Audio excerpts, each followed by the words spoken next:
Welcome to today's lesson on microevolution and the genetics of populations. To fully understand evolution, scientists needed information from two great thinkers, Charles Darwin and Gregor Mendel.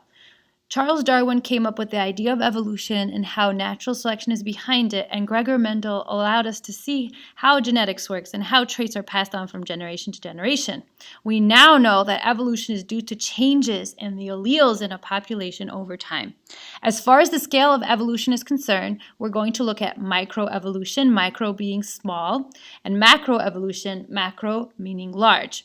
Microevolution occurs over a short period of time within a population or species, and macroevolution occurs over a long period of time, and it's above the level of species. In fact, it's how you go from ancient species to completely new modern species.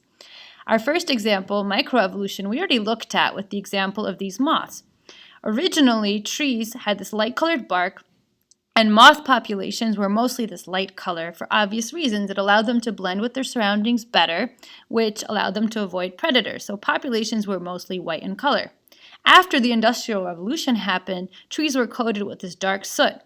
And natural selection favored the darker colored moths. So individuals that were dark in color by chance ended up having a survival advantage and being able to pass on their genes and create more black-colored moths over time, and the white-colored moths ended up being picked off and disappearing from the population. And this is an example of microevolution. We evolved from a mostly white-colored species with a few black-colored ones to becoming a mostly dark-colored species with a few white-colored individuals. Macroevolution happens above the level of the species. So you can see the modern-day horse and how it evolved from ancient horse-like ancestors that were completely different species. And you can see evidence of macroevolution in the fossil record. And you can see how the bone structure of these organisms evolved over time until you were left with a modern-day hoofed animal that we know as the horse. It's very important to understand that individuals do not evolve. Their genes don't change over time. The unit of evolution is actually the population. Populations evolve over time. And a population, to refresh your memory, involves organisms that are the same species that live in the same area and interbreed, or they reproduce with each other. Here is an example, a funny comic of how evolution does not happen. So you have an individual, and it is wishing for certain traits. It wants its arm to look like a chainsaw, and here it gets its wish. And all of a sudden, it's evolved to have a chainsaw-shaped arm. Obviously, this is not how evolution happens. Individuals don't evolve. Instead, what happens is by chance, in a huge population, there are individuals with mutations that give them an advantage, and those mutations allow them to pass on their genes, and then in the coming generations, you have a greater frequency of these mutations. We looked at the example of giraffe necks, right? How some giraffes were by chance born with slightly longer necks, and they were able to outcompete their short-necked partners or peers, and they were able to pass on their genes. So evolution happens at the level of the population, not the individual. Gene pool consists of all the genes of all the members of a population, and that includes the flavors of genes, which were called alleles, all the alleles that exist for a gene. Allele frequency is how often an allele occurs in a gene pool. And this table here shows you allele frequencies in dominant, homozygous dominant individuals, heterozygous, and then recessive individuals, which brings us to the Hardy-Weinberg theorem.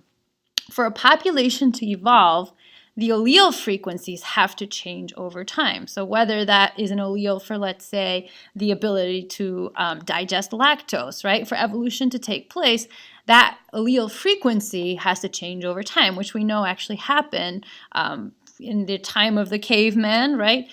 This mutation was very rare, and over time it became a lot more common. So a huge portion of Earth's population today is able to digest lactose, even though they're not children anymore, they're not babies anymore. That means that evolution has occurred. The Hardy-Weinberg equilibrium is a condition of equilibrium, of balance, and this is a condition in which a population is stable and it is not evolving. And it's very difficult to meet all the requirements for a population to remain at equilibrium, because evolution is always happening, even at a small scale. To meet Hardy-Weinberg equilibrium, these conditions have to be met. So first of all, no new mutations are occurring. Second, there's no migration, no influx of individuals into a population. Third, the population is very large. Fourth, mating is at random in a population. And as we know, mating's usually not random. People are very choosy about who their mates are going to be, and other animals and other organisms are also picky. And then fifth, there's no natural selection. All members have an equal chance at reproducing. So these 5 conditions have to be met for a population to avoid evolution, to stay completely balanced. So how does evolution actually take place? These are the factors that make evolution possible. It's really the opposite of the things that would keep the population at equilibrium. So first is mutation.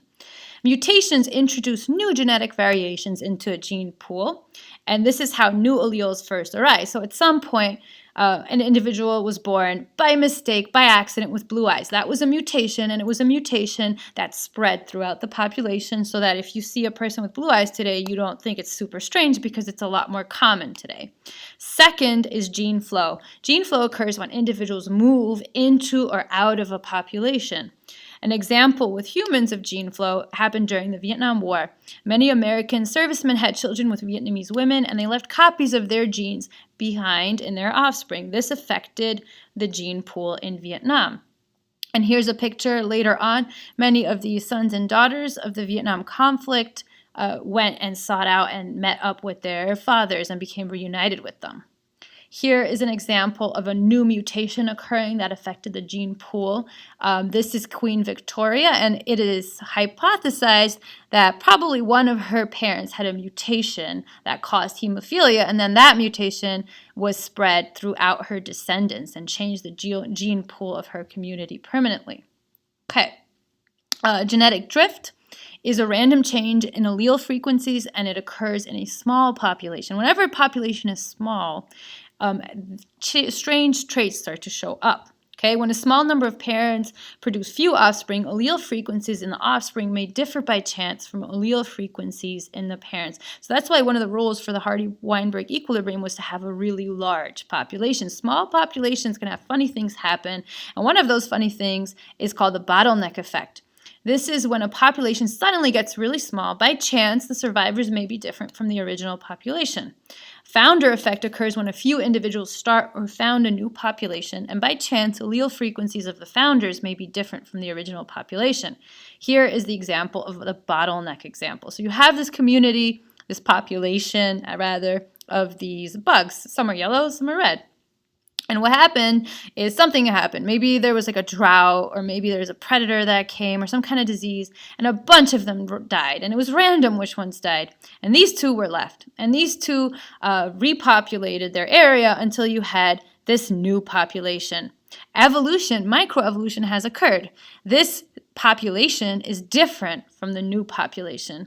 All right, and this happens because you're starting with a small group of individuals that are not representative of the original. This is called the bottleneck example. The second example is called the founder effect. In founder effect, a few individuals from a population start a new population, and those individuals that start the new population aren't representative of the whole diversity that's in the original. This is also a form of microevolution, and this is responsible for a case that involves humans in the Amish community. So who are the Amish? They live in small rural communities in the U.S. and Canada, mainly Ohio, Pennsylvania, and New York. And they actually started off with 200 founders, just 200 individuals who came to the U.S. from Germany and Switzerland. They came over in the mid-1700s. And since then, they've lived a simple lifestyle. And it's very rare for them to intermarry with people outside of the Amish population, which means that their population is small. It's a closed community.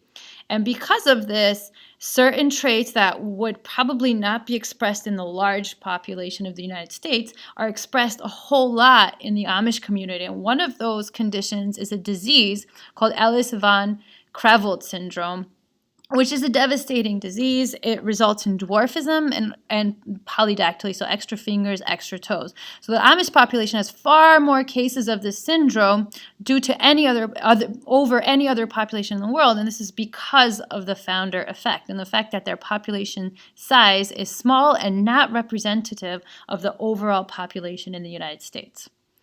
And the fourth force of evolution is natural selection, and this occurs when there are differences in fitness among members of a population. As a result, some individuals pass on more genes than others do. This causes allele frequencies to change over time. For example, natural selection can keep harmful genes like the ones that cause sickle cell anemia in the gene pool. And if you remember why, if a person has one mutated allele for sickle cell disease, they have a survival advantage because they are not likely to get malaria, and it gives them protection, a survival advantage over people who don't have any sickle cell genes. So it keeps that harmful gene in the population, offering a survival advantage. Okay. The last part is when we talk about polygenic traits. Polygenic traits are traits that are determined by more than one gene.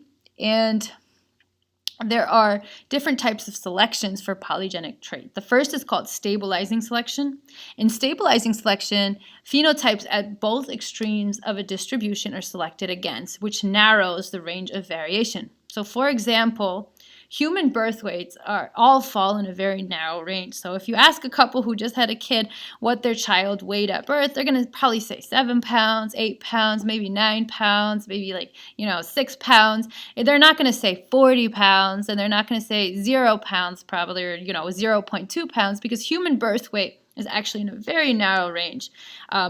Evolution has selected for babies that are not too small and not too large. Too small, it makes it hard for the baby to survive. Too large, it makes it hard for the baby to fit and be able to be born without any types of complications. That's called stabilizing selection. The nature is selecting against the extremes. Then there's directional selection, where one of two extreme phenotypes is selected, which shifts the distribution towards the extreme. This has to do with the beak size of Galapagos finches based on the island on which they live. And then the third is disruptive selection, where phenotypes in the middle of the range are selected against, and this results in two extreme phenotypes. And an example of this is sexual dimorphism. This refers to differences between the phenotypes of males and females in the same species. So in humans, for example, males and females have different heights and they have different body shapes, and they're kind of on two opposite extremes. And here's a graphical representation. Here we're selecting against individuals that are in the middle. So this would be like sexual dimorphism, different heights for different sexes. Here we're selecting against the extremes. So most individuals are somewhere in the middle, like baby's birth weight is exactly in the middle of the range instead of very heavy or very light. And then here's directional selection, where nature is selecting for traits at one of the extremes. So maybe nature is selecting for only the fastest swimming seals versus the ones that are medium swimmers or slow swimmers, and that could be eaten by sharks. So I hope that was a helpful introduction to microevolution and population genetics. Thank you so much for watching.